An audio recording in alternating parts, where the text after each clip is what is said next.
que, hermanos, avancemos hacia el Señor. Amén. Amén.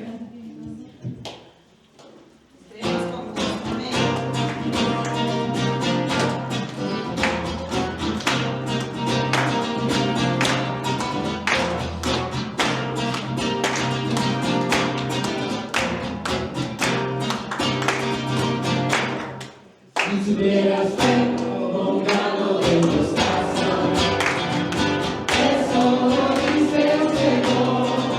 Si tuvieras fe como un grano de mostaza, eso lo dice el Señor. Tú le dirías a la montaña, muévete, muévete. Tú le dirías a la montaña, muévete, muévete. La montaña se moverá, moverá, moverá. La montaña se moverá, moverá, moverá. La montaña se moverá, moverá, moverá. La montaña se moverá, moverá, moverá.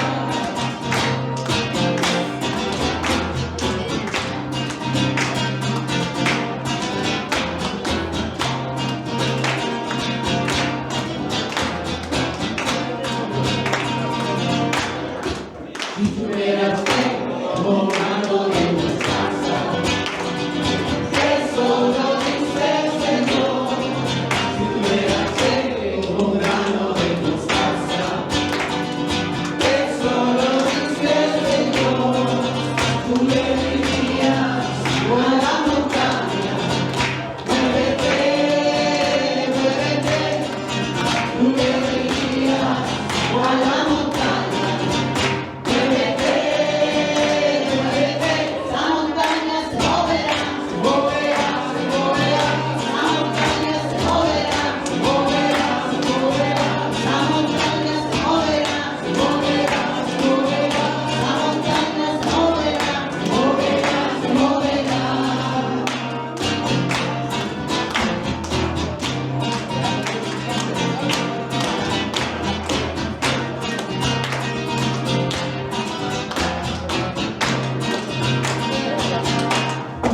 Si tuvieras fe como un grano de mostaza, eso lo dice el Señor. Si tuvieras fe como un grano de mostaza, eso lo dice el Señor. Tú le dirías a la montaña, muévete, muévete. Tú le dirías a la montaña, muévete, muévete. La montaña se moverá, se moverá, se moverá. La montaña se moverá, se moverá, se moverá. La montaña se moverá, se moverá, se moverá. La montaña se moverá, se moverá, se moverá.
Pronto vendrá Jesús.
Mi Dios me ha tocado, sufriste en la cruz, me has perdonado.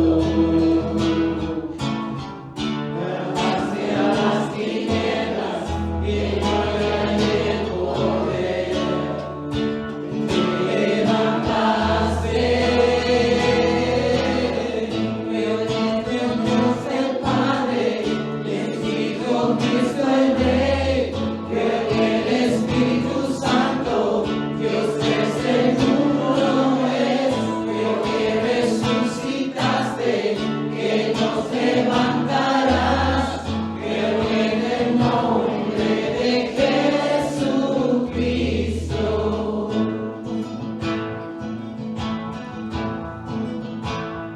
Creo en ti, Jesús. Creo que conmigo estás.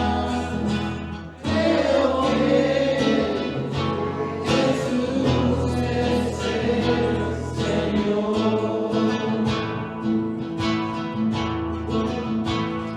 Creo en ti, Jesús. Creo que conmigo estás. Creo que Jesús es el Señor.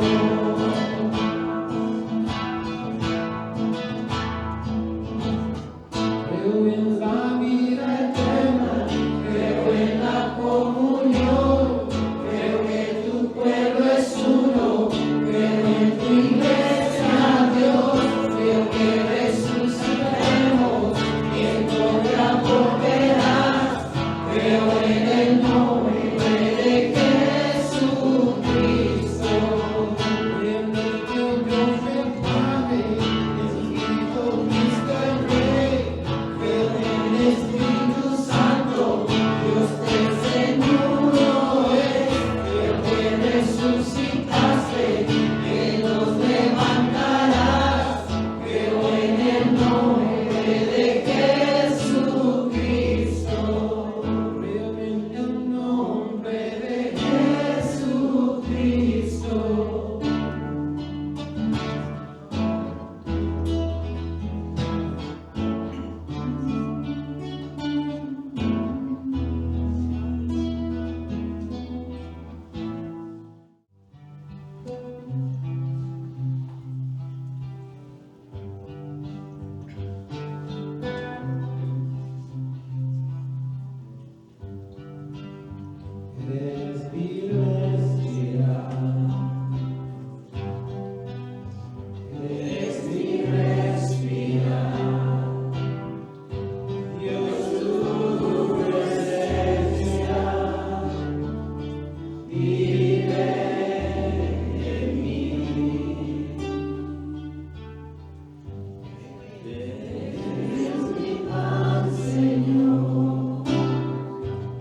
Estamos en el Evangelio de Marcos, capítulo 13. Marcos, capítulo 13.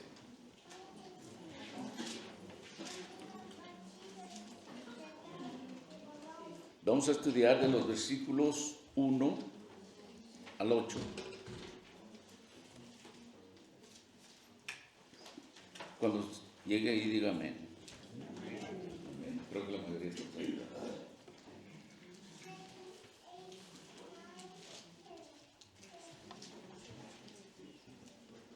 Dos temas de esta mañana. Jesús predice la destrucción del templo y señales antes del fin. Es un capítulo pues bastante largo aquí en el Evangelio de Marcos,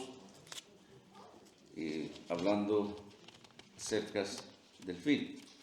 Pero parece que primeramente Dios me gustaría dividirlo en tres mensajes. Vamos a leer y orar nada más.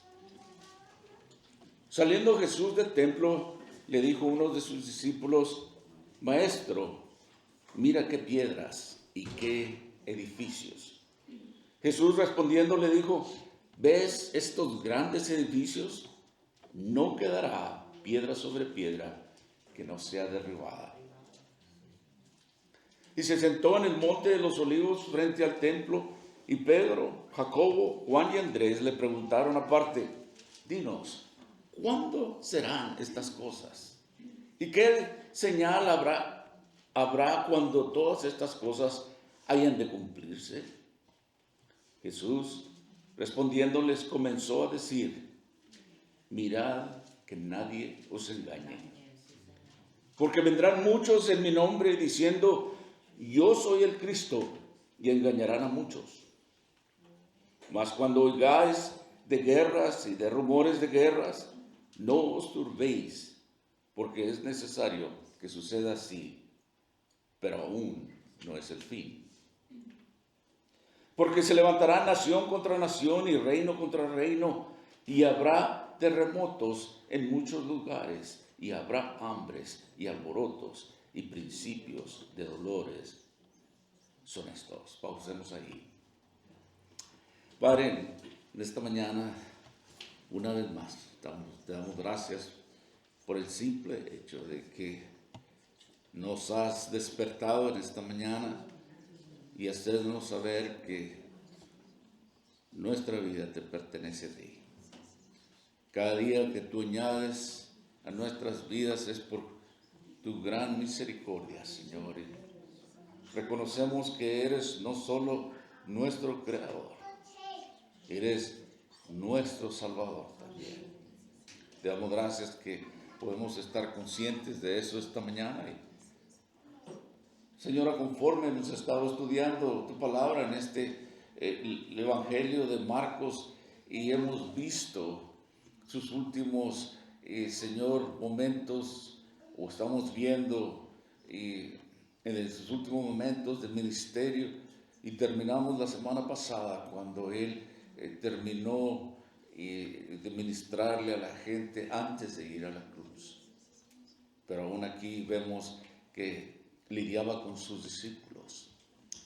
También nosotros, Señor, como tus discípulos, pedimos que tú también nos enseñes.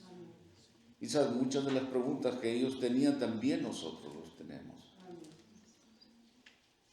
Señor, danos luz sobre este tema, sobre estas preguntas, estas palabras, por medio de tu Espíritu Santo.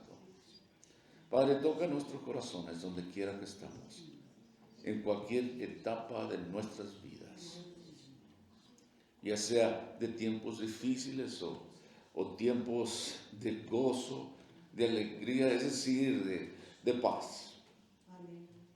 Porque tu palabra nos dice que caminamos por fe y no por vista. Así es que enséñanos ahora, Señor. Aumenta nuestra fe, Señor. Abre nuestros ojos, pues, espirituales para entender un poco más de tu palabra. Tu Espíritu sea el que nos enseñe, tu Espíritu Santo. Eres el invitado de honor. Te recibimos, Señor. Te alabamos y esperamos de ti. Oramos todo esto, damos gracias y pedimos en el nombre de Jesucristo. Amén.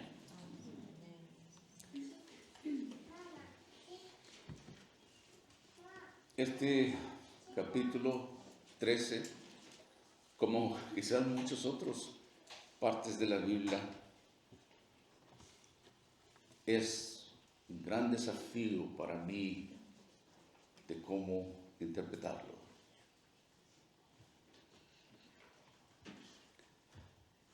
Alguien por ahí tiene una regla o dijo algo que lo encuentro muy práctico. Y él decía que las cosas principales son las cosas claras. Y las cosas claras son las cosas principales. Así es que hay partes en la Biblia donde están un poquito más difíciles, o para mí bastante más difíciles de entender y de interpretar.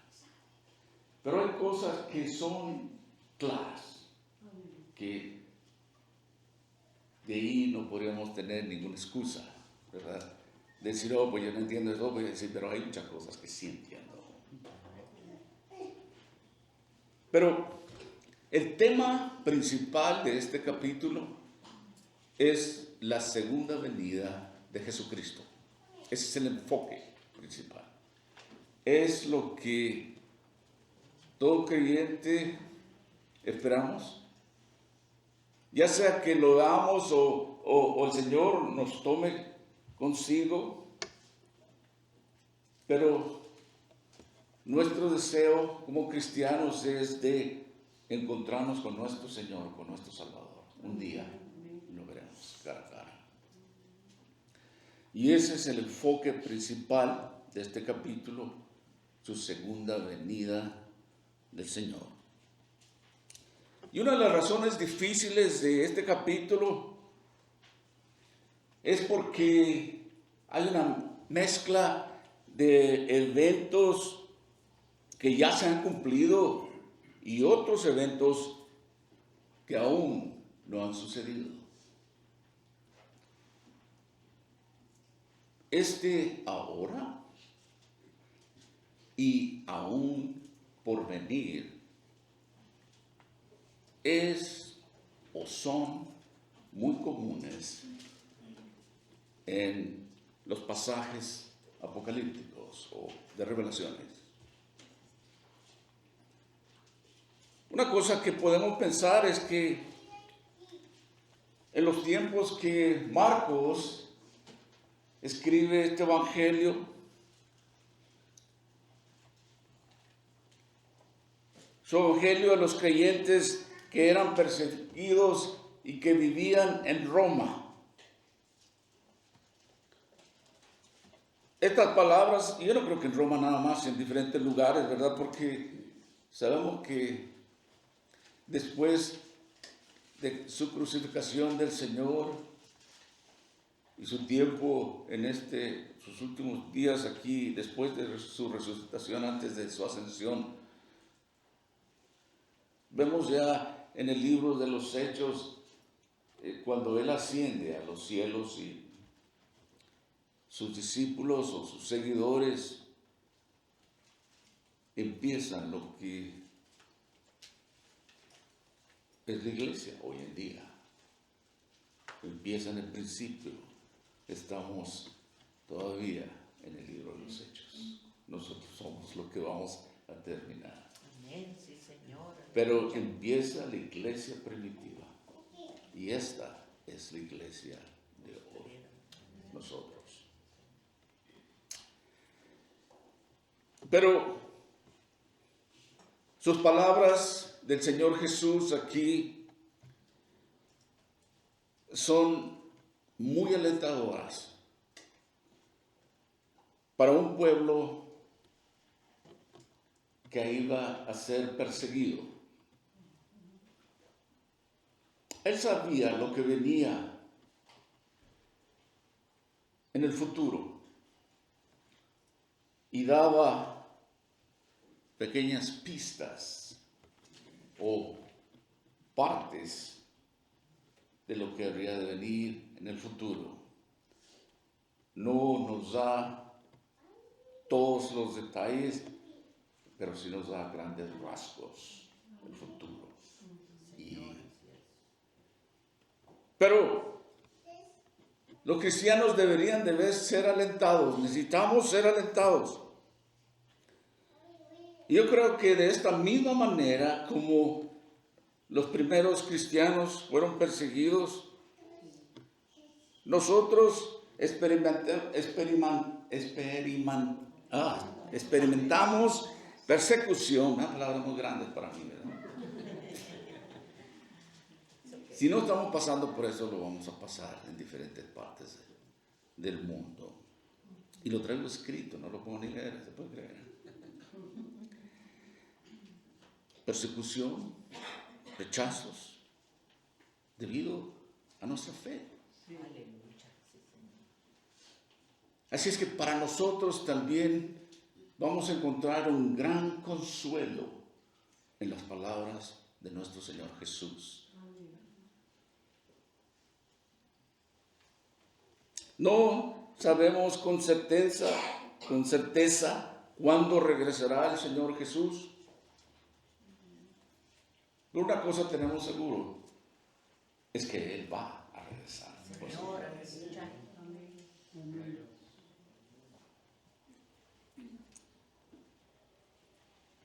Alguien dijo que por cada versículo de la Biblia que habla sobre la primera venida de Jesús, hay 8 versículos más que describen su segunda venida.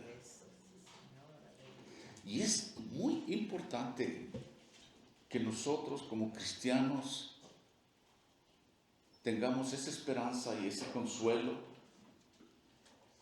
que hablemos de su segunda venida para el creyente que ya ha venido a los pies de Cristo, su esperanza. No debemos de olvidarnos o de apartarnos de este tema tan importante para el creyente, que es la segunda venida de Cristo.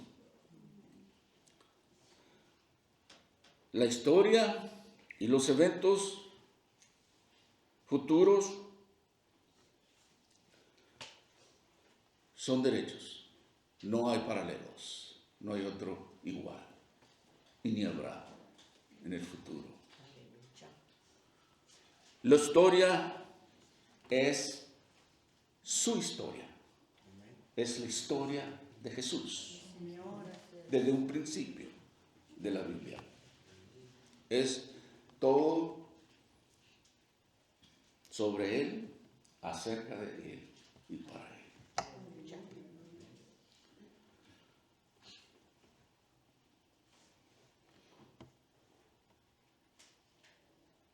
Pero esta historia que se nos da, que estamos viendo aquí en sus evangelios, se dirige a una parte. La próxima gran fecha en el calendario de Dios pienso que es el rapto de la iglesia y el regreso de nuestro Señor Jesucristo. Aleluya. Esas dos cosas sucederán. Señor. Claro que habrá tribulación, habrá muchas cosas, pero para nosotros lo más importante, si estamos aquí, cuando el rapto o cuando su segunda venida. Bendito Dios.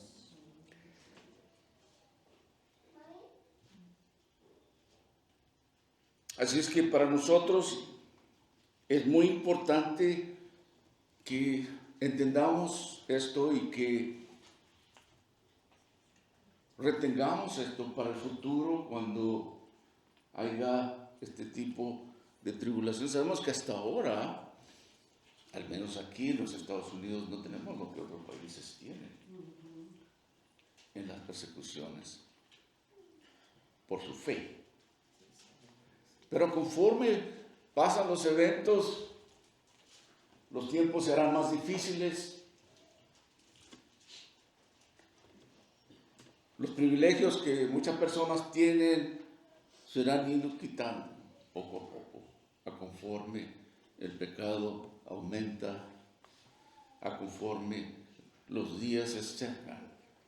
Pero la palabra de Dios que nos dice que estemos vigilantes porque nuestra redención está cerca. Cada día que pasa. Aleluya. Y el objetivo también de esta profecía es práctica.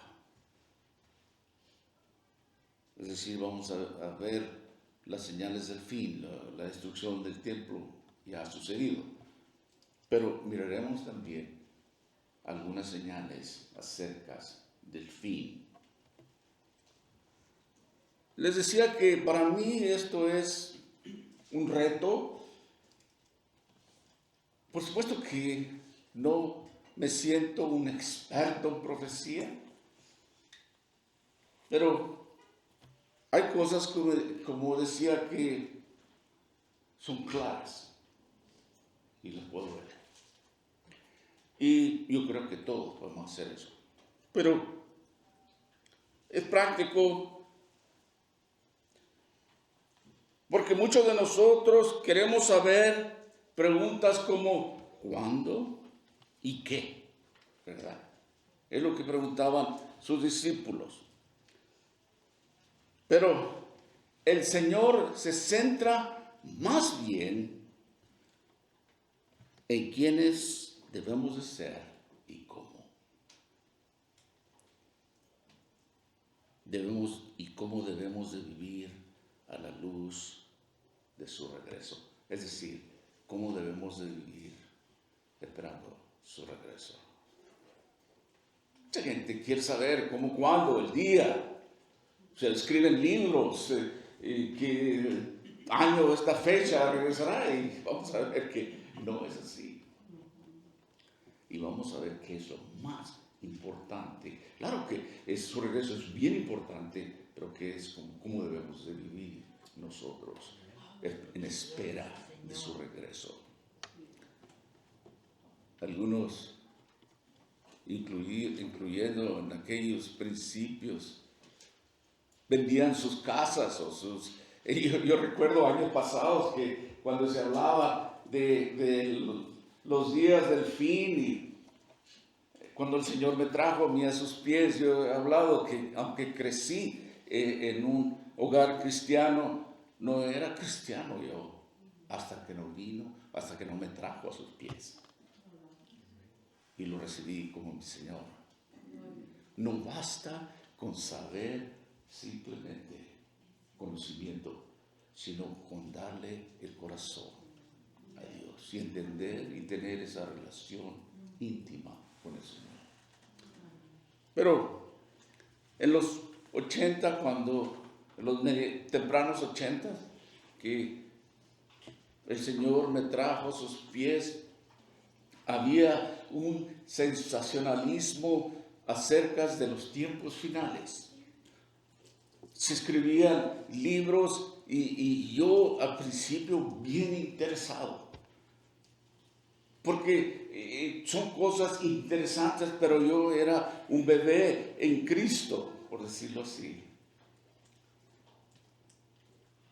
Y esto de las señales del fin se puede sensacionalizar o tratar de interpretar todas las cosas o hacerlas espirituales de una forma que en realidad no es.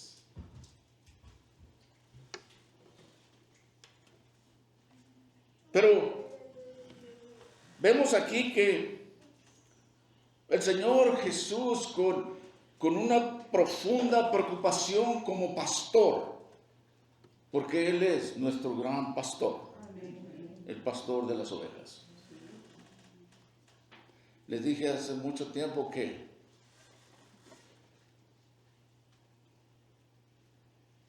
un pastor nuevo en una iglesia, él quería impresionar a la gente que era el pastor. Y luego él dijo que el gran pastor era Jesús. Y el niño le preguntó, ¿y usted quién es? Pues, dice el pastor. Era uno de los perritos, el pastor. Ey, no me van a decir así eso. Usted sabe cómo se pastoreaba en aquellos días. Pero él es el gran pastor. Y su preocupación era por su rebaño.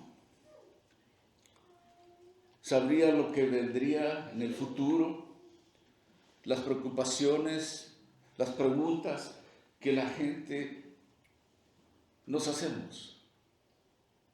Y él quería, y quiere hoy en día, consolarnos y enseñarnos acerca de estas cosas. Sí, Padre, así es.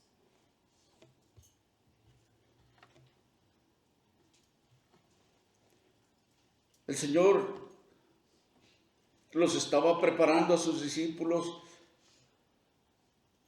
para proclamar el Evangelio en medio de la persecución venidera. Y sabe que la profecía no está diseñada para satisfacer nuestra curiosidad. Como muchos hemos sido curiosos, les decía que era mi interés al principio de los años 80. Me sé que el Señor me trajo a sus pies como en el 82. Y ya en mi tierra dicen ya llovió, ya pasó tiempo de eso. Pero la idea no es de satisfacer nuestra curiosidad, sino la profecía está diseñada para santificar nuestro carácter como creyentes, como hijos de Dios.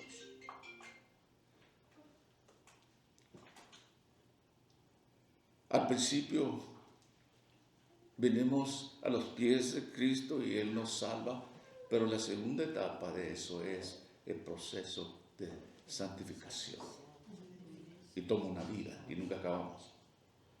Es decir, yo hacía esto, ahora como hijo de Dios hago esto otro. Dejé esto, robaba, ya no robo más. Sí, Señor. Mentía, ya no miento más. Eso es.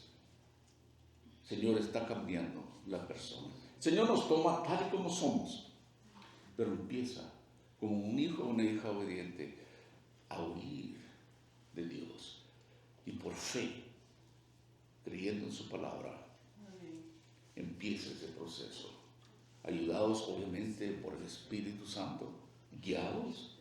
Es el consolador, el instructor que nos ha dejado Dios. Pero aquí la idea era de preparar a sus discípulos y había estado preparando su carácter como cristianos porque ellos tenían una gran tarea delante. Nosotros también tenemos una tarea, tenemos un propósito para nuestras vidas y eso es de servir a Dios. Y usted sabe que cuando servimos a Dios vamos a encontrar persecuciones, rechazos, aún de nuestras propias familias o amistades. Y el Señor sabía eso y Él quiere consolarnos cuando vengan los tiempos difíciles. Entonces, quizás si pudiéramos decir, más bien la pregunta no es cuándo regresará Jesús, sino qué haremos antes de que Él llegue. Debemos de concentrarnos en ser fieles y dejemos que el Señor se encargue del fin del mundo. Nuestro trabajo es ser fiel y obediente a Él. En el versículo 1 dice, saliendo Jesús del templo le dijo a uno de sus discípulos, Maestro, mira qué piedras y qué edificios.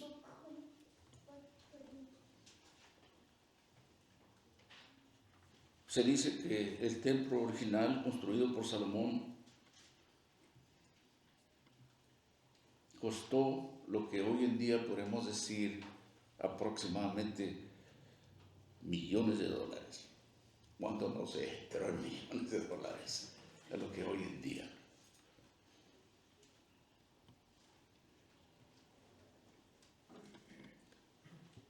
Cuando Salomón fue el primero que construyó el primer templo,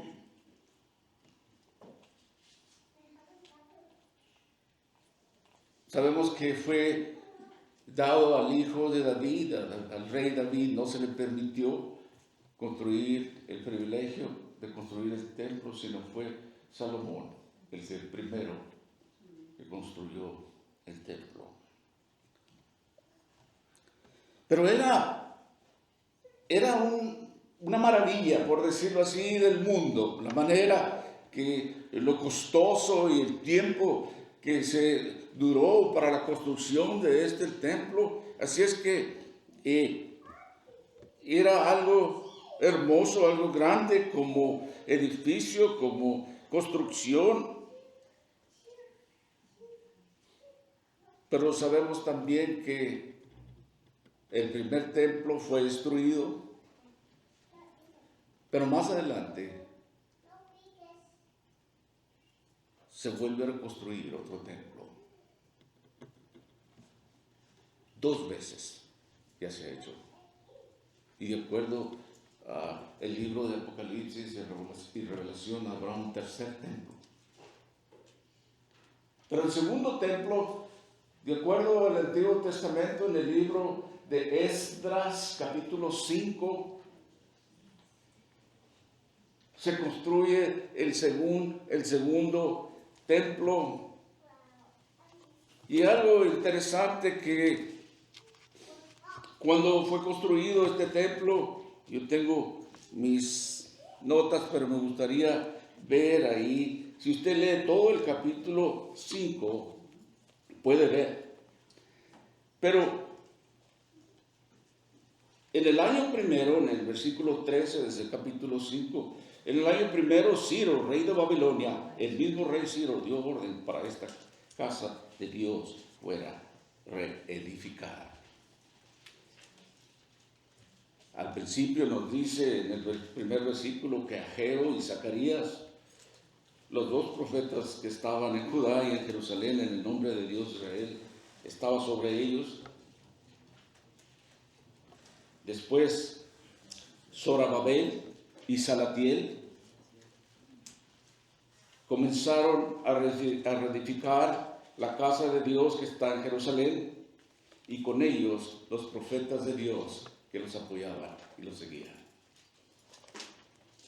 Y puede encontrar más detalles, pero fue un rey de Babilonia, Ciro. Fueron los que se llevaron inicialmente, de acuerdo en el libro de Daniel, a los israelitas en cautiverio.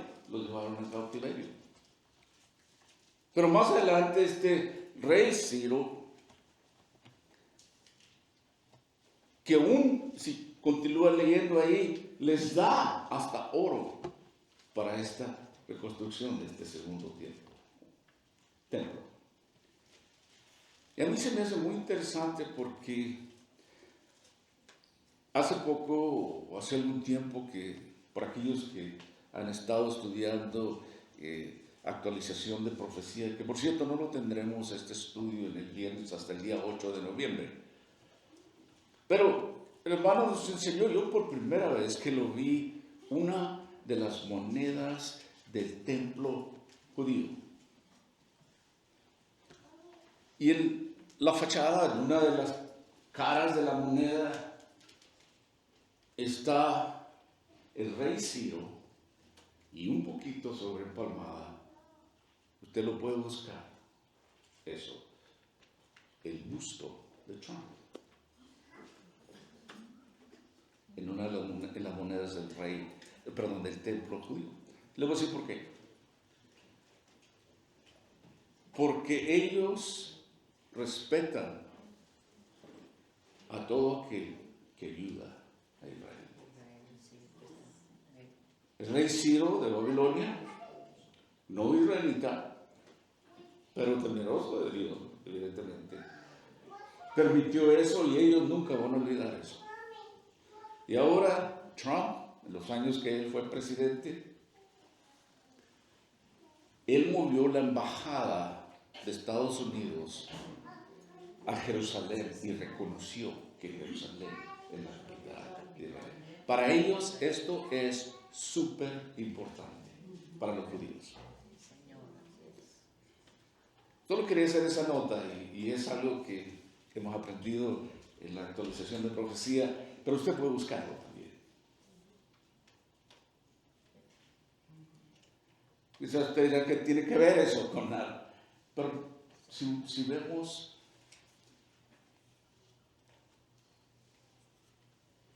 el capítulo 12,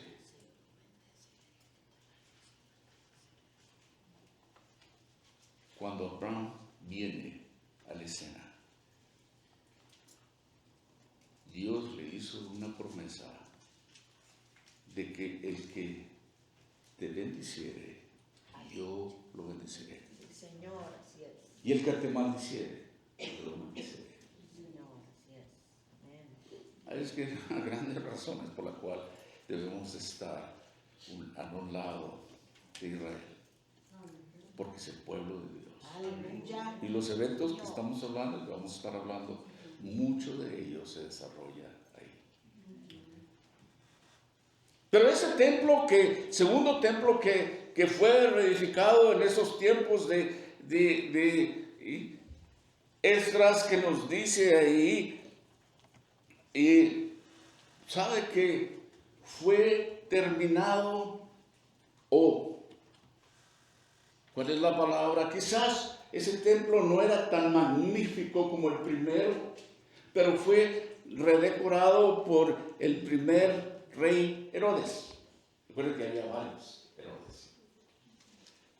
Y eso fue antes, en los 20 años antes del calendario que tenemos hoy en día. O sea, antes de Cristo. Y después ese templo había de ser destruido. Y expliquen un poco.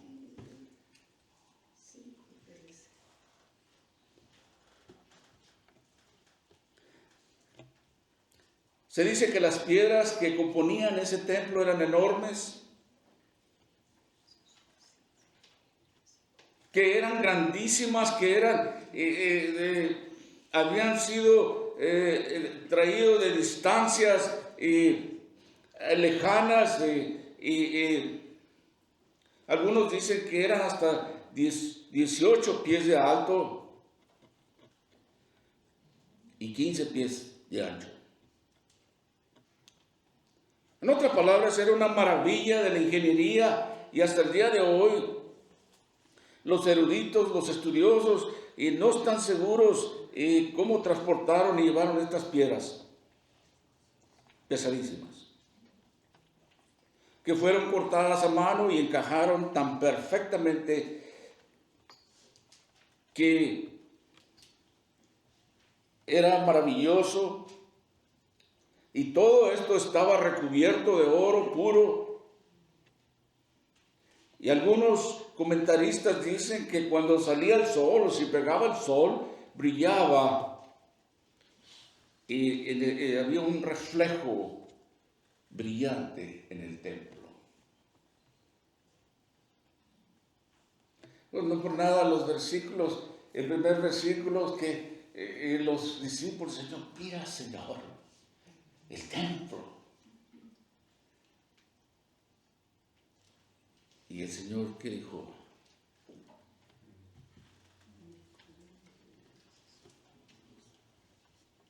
Yo creo que ellos se quedaron boca abiertos, sorprendidos, los discípulos, cuando el Señor Jesús dijo: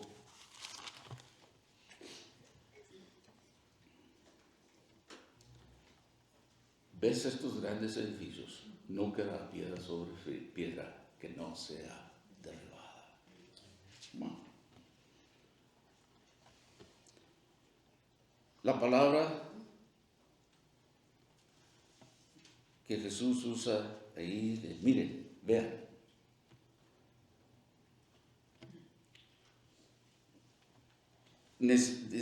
Significa, estoy citando a alguien más que escribió esto y me gustó, que miraran con cuidado, con percepción, y luego usa una doble negativa donde dice para comunicar la destrucción total de ese templo, una destrucción venidera. En Primera de Reyes capítulo 9, versículos 8 y 9 dice: y esta casa quedará reducida a un montón de ruinas. Todo el que pase por ella se asombrará y silbará y dirá: ¿por qué ha hecho así el Señor a esta tierra y a esta casa? Y dirán: porque abandonaron al Señor su Dios, que sacó de sus padres de la tierra de Egipto, y se aferraron a otros dioses, a los cuales adoraron y sirvieron. Por eso el Señor ha traído sobre ellos todo este mal. Todo esto se cumplió, es decir, la destrucción de este templo, en el año 70 después de Cristo. Lo que el Señor les estaba diciendo: ¿verán este templo? Lo que ellos se asombraban, no quedará piedra sobre piedra. Pero ya estaba profetizado anteriormente. Los romanos habrían de entrar al templo y habrían de quitar, robar todo lo que había, y les decían que había oro incrustado en las piedras. Y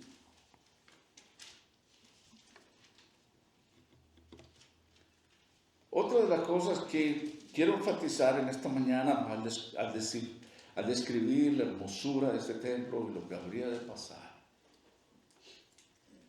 es que el Señor Jesús dijo esto a sus discípulos y a otra gente. En Mateo capítulo 12, versículo 6, Él dijo: pues os digo que uno mayor que el templo está aquí. Aleluya.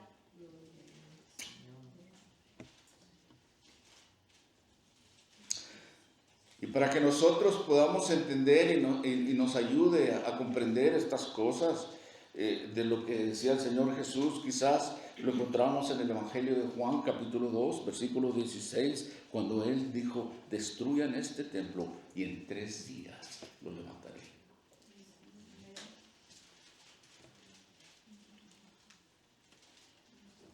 Amados de Dios, ya no hay necesidad de ese templo.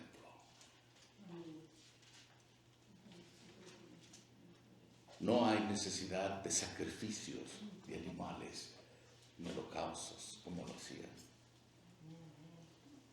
El escritor de Hebreos, en el capítulo 10, versículos 11 y 12, dice: ciertamente todo sacerdote está día tras día ministrando y ofreciendo muchas veces los mismos sacrificios que nunca pueden quitar los pecados. Pero Cristo, habiendo ofrecido una vez para siempre un solo sacrificio por los pecados, se ha sentado a la diestra de Dios.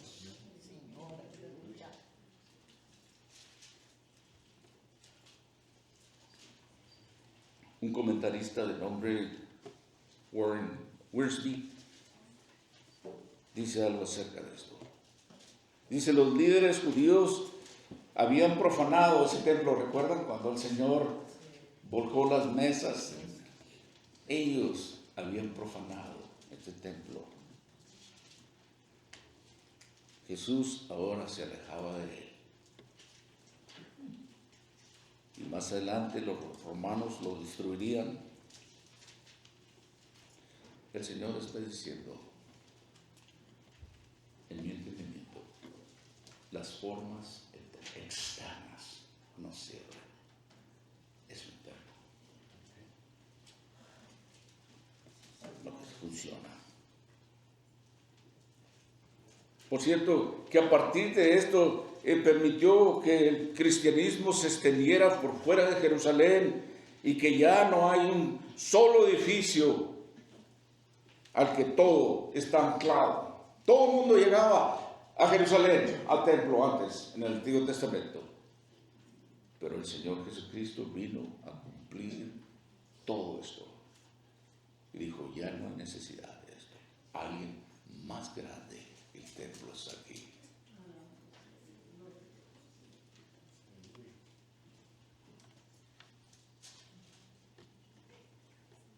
Miren lo que dice en el versículo 3 y dice, y se sentó al monte de los olivos frente al templo.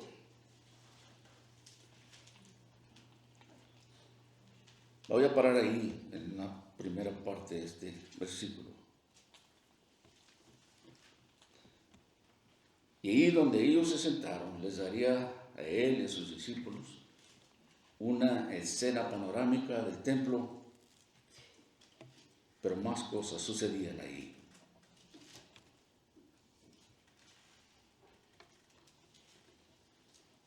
En Ezequiel capítulo 11, versículo 23, miramos algo parecido aquí. El Señor ya se alejaba de este templo. Y en Ezequiel nos dice que y la gloria de Jehová se elevó en medio de la ciudad y se puso sobre el monte que está al oriente de la ciudad. La gloria encarnada de Dios había abandonado el templo. Zacarías 14:4 nos dice que Jesús vendrá en este mismo lugar cuando regrese. En aquel día se afirmarán sus pies sobre el monte de los olivos que está enfrente de Jerusalén, y al oriente, al monte de los olivos, se partirá en dos. Así es que mientras el Señor y sus discípulos contemplaban este templo de allí, del monte de los olivos,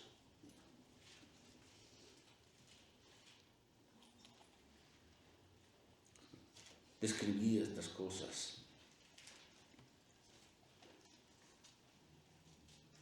Al final de ese versículo dice: Pedro, Jacobo, Juan y Andrés le preguntaron: hey, dinos, ¿cuándo serán estas cosas? ¿Y qué señal habrá cuando todas estas cosas se cumpliesen? Versículo 4, ¿verdad? 3 y 4. Andrés está incluido entre aquel pequeño grupito, ¿se acuerdan? De Pedro, Jacobo y Juan. Pero ahora Andrés era hermano de Pedro.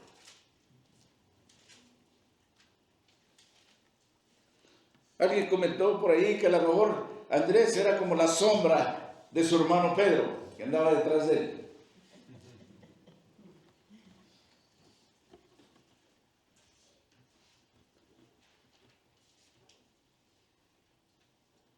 Las preguntas que se nos dan ahí: ¿cuándo sucederá esto y cuáles serán las señales del fin? Daniel hace una pregunta muy parecida a esto. Daniel 12:6. ¿Cómo o cuánto tiempo pasará hasta el fin de estas maravillas? Dice Daniel 12:6. ¿Y saben qué? Lo que podemos observar aquí es que el Señor no les da lo que ellos quieren, sino que les da lo que ellos necesitan. La gente quiere saber cuándo será, cuándo, dónde, cómo. Ustedes no necesitan saber eso. Les voy a decir lo que ustedes necesitan. Eso sí se lo voy a decir.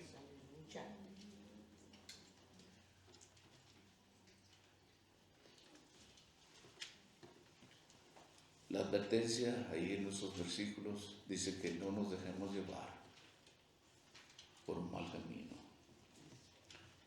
Que nadie los engañe. Porque vamos a ver lo que pasa. Versículos 5 y 6, y Jesús comenzó a decirles: mirad que nadie os engañe. Muchos vendrán en mi nombre diciendo yo soy, y engañarán a muchos. La palabra ahí, mirad, significa que observe, que preste atención, que tenga los ojos abiertos, los ojos espirituales, que esté alerta. Dice, qué importante, esto es lo que usted necesita saber. Aleluya. Porque vendrán muchos. Creo que uno de los primeros, de acuerdo a la historia que se registra, de los primeros que se dijeron ser el Cristo, sucedió en el segundo siglo, a los principios. Se me olvidó el nombre, estoy leyendo sobre eso. Pero ha habido muchos. Hoy en día, si usted puede mirar en el internet, y yo he mirado a unos locos que dicen yo soy Cristo. Digo, oh. Con lo que poquito que hemos aprendido nosotros de la Biblia, dicen, qué ridículo es esto.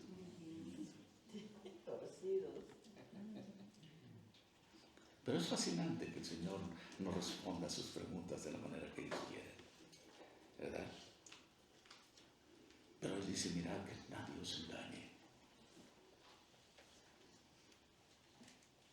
Jesús les estaba instando a estar en guardia contra los impostores espirituales. ¿Sabe por qué? Porque habrá muchos mesías supuestamente llamados que harán que muchos se alejen de la fe. En 1 Juan capítulo 2, versículo 18, dice, hijitos, y es el último tiempo.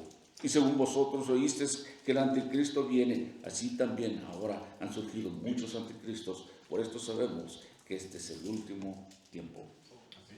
En 1 Juan 4:1 dice, amados, no creáis a todo espíritu, sino probad los espíritus si son de Dios, porque muchos falsos profetas han salido del mundo. Por eso es importante que, ¿cómo podemos probarlo? Con la palabra de Dios. No hay nada nuevo. Dios nos ha dejado sus instrucciones y advertencias sobre estas cosas. Muchas cosas.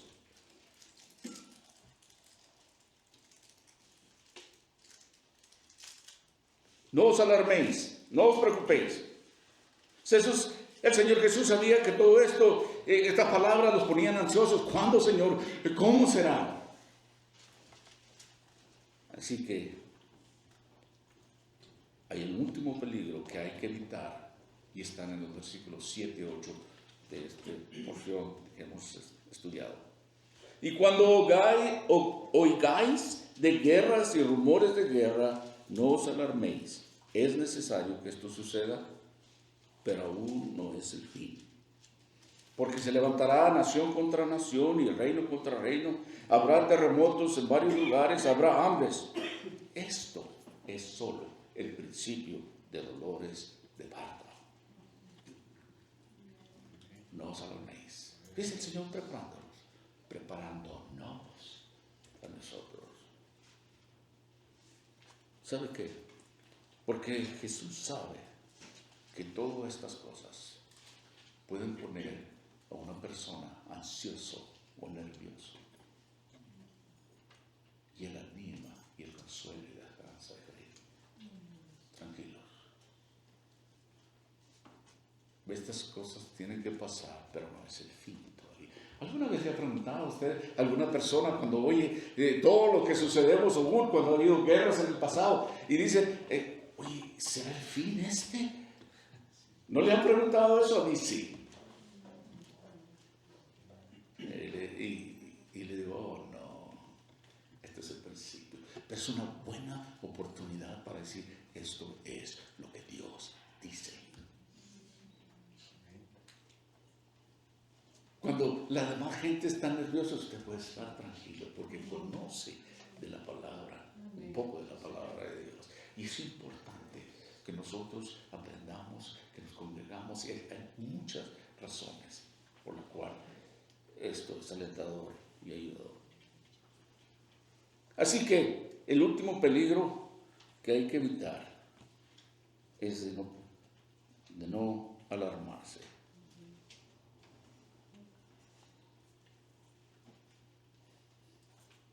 El Señor, al decir no alarmarse, se refiere que en aquellos días quizás será una confusión,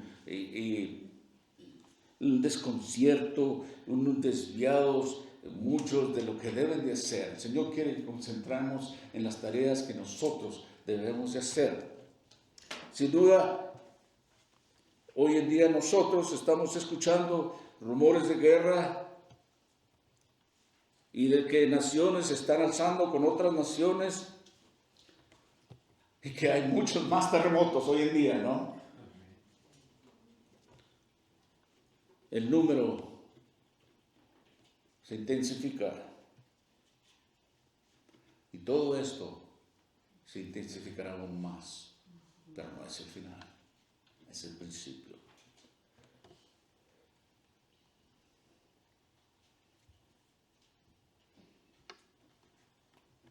Y usa él también una metáfora de una mujer que está dando a luz el parto. ¿Alguna vez, voy a hacer una pregunta un poquito capciosa? ¿Alguna vez está usted presente cuando esto sucede?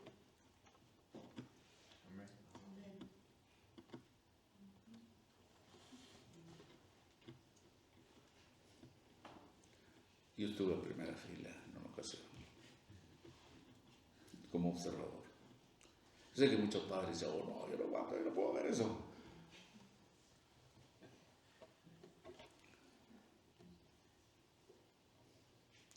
Quiero que sepa que al haber dicho esto no me convierte en un experto. Pero quiero hacer un punto.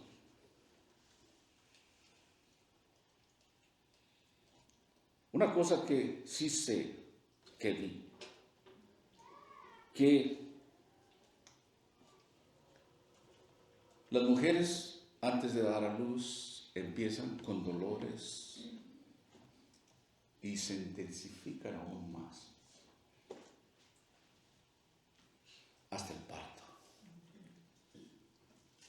Ustedes mujeres pueden entender mejor que esto, el proceso, cómo se va haciendo más grande. Y ya cuando han tenido, creo que más de un hijo o una hija, ya saben, ya tienen experiencia. Y es tiempo. Y es tiempo de ir al hospital. Porque los dolores, y hay otras cosas que suceden para que venga el parto. Lo único que yo sé es que es doloroso.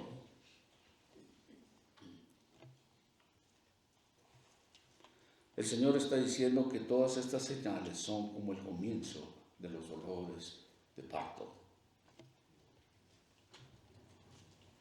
Pero la idea principal de estar prevenidos sobre los peligros que hay que evitar y estar preparado.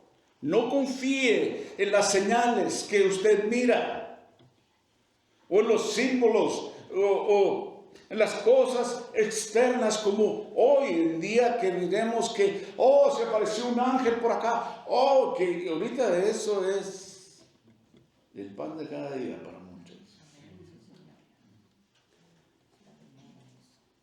No se deje llevar por fechas. No se deje llevar por el mal camino y no se alarme.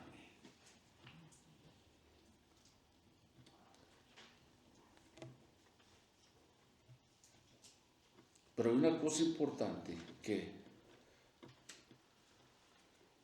todas estas señales nos dicen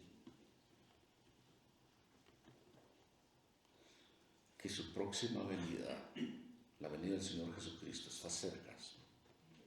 Y esto debe hacer que hoy nosotros como cristianos caminemos más cerca de Él. Aleluya.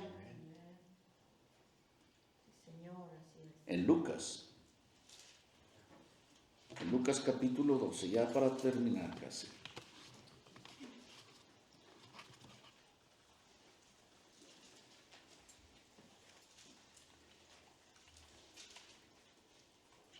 Había escrito solo unos versículos, pero leeré todo el contenido. Esta es acerca del siervo infiel, para llevarnos, para traernos a lo que debemos estar haciendo como hijos e hijas de Dios, ocupados más en un trabajo de Él. Entonces Pedro le dijo: Señor, dices, versículo 41, Lucas capítulo 12, versículo 41.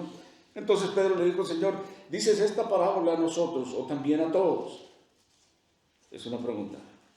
El Señor dijo: ¿quién es el mayordomo fiel y prudente al cual su Señor pondrá sobre su casa para que a tiempo les dé su ración?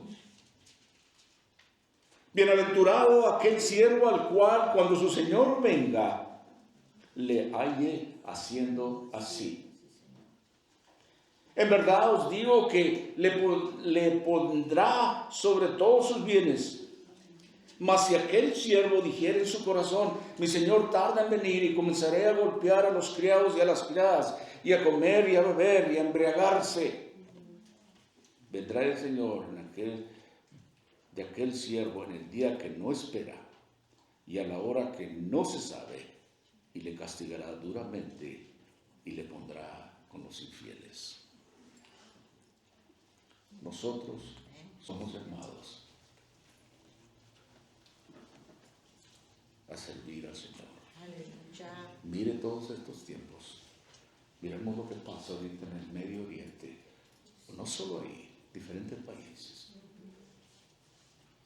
Guerras, rumores de guerras, hambres, pestilencias, temblores, de todo tipo. Principio de fin. No es el fin todavía. Es cuando más debemos estar ocupados haciendo las cosas de Dios. En Mateo capítulo 24, versículo 44.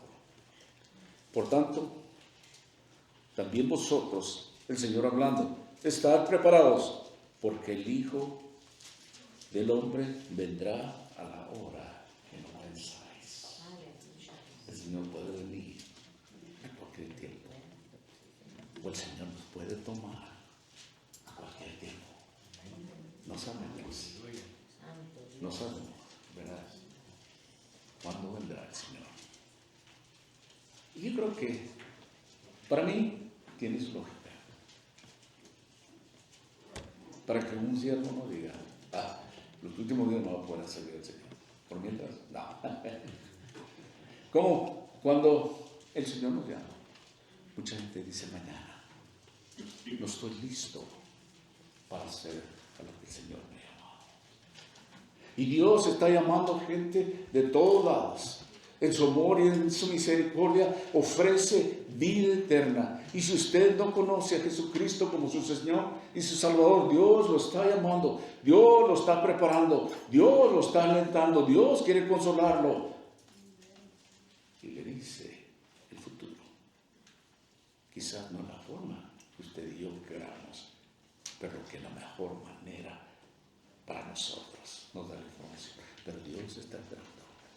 El día de mañana nos prometido para nosotros. Dios viene. Crea una persona o no, le guste o no, pero Él vendrá. Y Él hará de acuerdo a su voluntad, porque Él es Dios. Alguien mejor que el templo estaba ahí. Me gustó mucho esto. Jesús viene a tomar esa posición. No nos admiramos de nada más. De las cosas hermosas, pues sí, podemos, ¿verdad?, gozar cosas hermosas que Dios ha creado. Pero no nos admiremos de esa forma, sino que concentremos en nuestro Salvador, en el que es más grande que cualquier templo, el que nos ha amado tanto, que ha dado su vida por nosotros. Y ese es el reto, para servirlo hasta que Él llegue. Tendremos comunión, me parece que la siguiente semana, ¿verdad? Y es parte de lo que hacemos en memoria de Él hasta que Él regrese.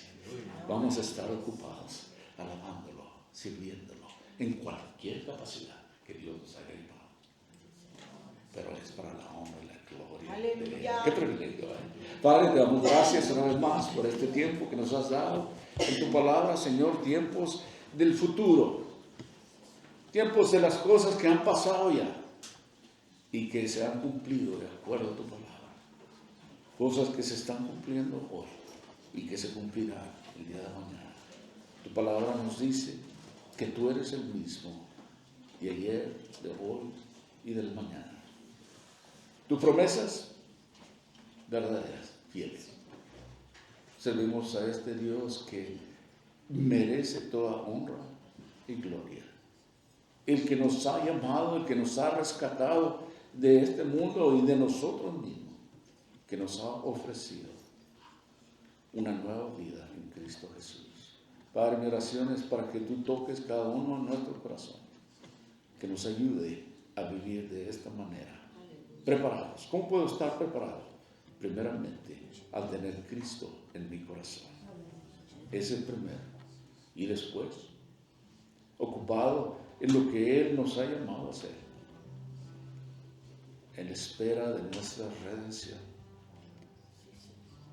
Padre, te damos gracias por esta escritura también que nos ayuda a entender un poquito más y nos alienta y nos acerca más a ti por medio de tu Hijo, nuestro Salvador Jesucristo. Para Él sea honra y gloria, en el nombre de Jesús.